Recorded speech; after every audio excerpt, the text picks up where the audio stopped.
Welcome to the next lesson, Basic Patent Research. One of the things you'll want to keep in mind while researching products on Amazon is to make sure that you don't sell a product that has been patented. But there's no reason to worry about this, as the vast majority of products selling on Amazon can be sold and manufactured by anyone. But just to be safe, let me show you how to do some basic patent research. Now, it's important before we get into this training that I make the following disclaimer. I am neither an attorney nor a patent expert, and the following training is provided for informational purposes only. And if you have any concerns about potential patent issues, you should really check with an attorney and use our private resource vault to find a few that we've worked with. And be sure to check out the interview that we did with a real seller attorney where we talk about patents in the supplementary videos and lessons module. Now, a patent is a form of intellectual property that gives its owner the legal right to exclude anyone else from making, using, or selling an invention for a limited period of years. And the maximum is usually only 20 years. Now, the reason this is important for us is because selling products that are patented without the rights being specifically granted to us can cause serious legal issues. Now, there are two different types of patents. The first one are called utility patents, and they cover how a product works and is used. Think of inventions when you hear utility patents. And design patents cover the look of a product. And the way that I think of it is think of tweaks in appearance for a product. Now, when you hear the term patent pending, it means that a patent has been applied for, but it hasn't yet been approved. It's still best to avoid those as well, just to be safe. Now, if you feel that there's a good chance that a patent that's been applied for won't be approved, you can always monitor it and check on the patent status periodically. But it can be a very long process, so we still recommend you avoid them if you can. Now, there are two different ways to do patent research. One is to go to uspto.gov, and the other is to go to patents.google.com. And the google.com version is my favorite. Now, both have a tremendous amount of information and are completely free to use. Now, if you want the details on how to actually search the uspto.gov site, go to this link right here, amazingsellinmachine.com/patent-searches, and we'll take you right to a 7-step guide that walks you through the entire process in detail about doing patent research. Now, if you want a link that'll show you how to search for approved patents, this is the link right here on our screen. And in this link right here, we'll show you to look for all pending patents. Now, let me walk you through how I actually look for patents using Google's patent search.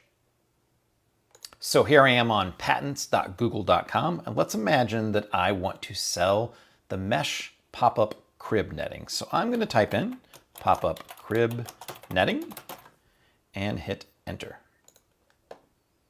And as you can see here, it pulls up all types of results. I'd want to go through and find those that actually look relevant to what I'm looking for. When I scroll down, I only see the first one right here that says cot safety enclosure with canopy. So it would be a safety device for a cot, crib, or playpen comprised of 5-sided enclosure to be situated within a cot with a tent canopy having an opening closed by zip fasteners. It does kind of sound similar to what the product we looked at earlier in a previous lesson, something I might want to, but what I noticed down here, and the most important thing I look for then, is the status. And this is withdrawn, which means that they simply withdrew their application, probably because they realized they couldn't get the patent for this. Now, again, I go back and continue looking to make sure that I'm not missing something else. Crib liners, electrodes, infant calming sleep aid. These so far don't look like anything to me. Now, I always try to look for the most specific one first to see if I find it. And if I don't see that, then I usually go a little bit more generic, knowing that this is going to be more generic and it might not give me the best results, but I want to do just one more search here. So I'm going to search for crib netting itself. So this is a mesh crib bumper, not what I'm looking for. Cot safety enclosure, that's the one that I already look for. A mesh crib liner, not the pop-up crib one I'm looking for. A toy catcher, a collapsible crib. So far, I'm not really seeing anything that jumps out to me that would mean that this product is patented. Now again, if I were concerned at all, I'd contact an attorney and just ask them to do a quick search for me to make sure that I'm not finding a product that has patent issues. You don't have to go through an actual patent attorney. Usually any attorney can do a basic patent search for you. And if I were concerned, that's what I would do here. However, during my initial review, I do not see anything that would indicate that this pop-up crib netting currently has an active patent on it.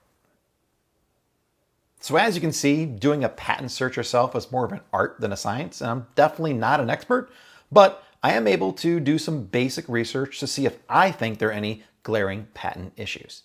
Now, when do you want to do your patent research? Well, you don't want to do it on every single product that you're researching. Instead, once you've found products that meet all of our criteria, then I recommend doing a basic patent search just to be safe. If you do it for every single product you're looking at, well, you're just going to waste a lot of time and slow down the process. And the reason we tell you that is because the vast majority of products on Amazon, which are sold by multiple sellers and match our criteria, are unlikely to have a patent. But if you're unsure at all after doing your own search, you can definitely contact an attorney to run a check for you. And check out our lawyer interview and also the private resource vault for recommendations.